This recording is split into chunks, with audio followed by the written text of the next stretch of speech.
Bir dil bir insan, iki dil iki insan deməkdir deyə bir məsəl var. Sən nə qədər çox dil bilsən, bir o qədər də çox insanla ünsiyyətdə ola bilər, yeni məlumatlar öyrənə bilər, özünü daha çox inkişaf etdirə bilərsən. Lakin düşmənin dilini bilirsənsə, hər zaman düşməndən irəlidəsən deməkdir. Düşmənin dilini bilib, düşmənə sarsıdıcı zərbələr endirən igidlərimizdən biri də şəhid Gizir Haşimov Tərzan Qəhrəmanoğlu idi. Tərzan 1989-cu il aprel ayının 13-də Lerik rayonu Bibihoni kəndində anadan olmuşdu.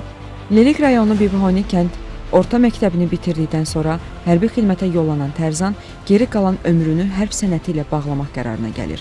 O, müvafiq kursları keçərək Gizir kimi ordu sıralarına qatılır və Gəncə şəhərində yerləşən en saylı hərbi hissədə moto atıcı tağım komandirinin müavini vəzifəsində xidmət etməyə başlayır. Tərzan həmçinin Azərbaycanın milli qəhrəmanı Mübariz İbrahimovun kurs yoldaşı olmuşdu. Türkiyədə paraşüt kurslarını bitirən Tərzan həmçinin düşmənin dilini də səlis bilirdi. Tərzan aprel döyüşlərində də iştirak etmişdi. O, döyüşlər zamanı yaralanmış, buna baxmayaraq şəhid döyüş yoldaşını döyüş meydanından çıxarmışdı.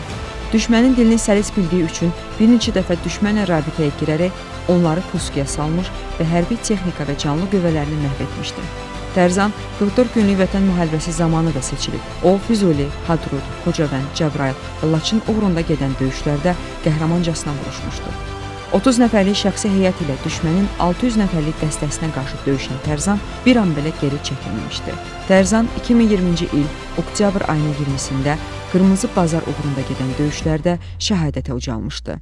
Ölümündən sonra vətən uğrunda cəsur döyüşçü Cəbrayılın azad olunmasına görə, Xocavəndin azad olunmasına görə, Füzulinin azad olunmasına görə medalları və Azərbaycan bayrağı ordeni ilə təltif edilmişdi. Şəhid Gizir Haşimov Tərzan Qəhrəmanoğlu Lerik rayonu Bibihoni kənd qəbirstanlığında dəfn edilmişdi.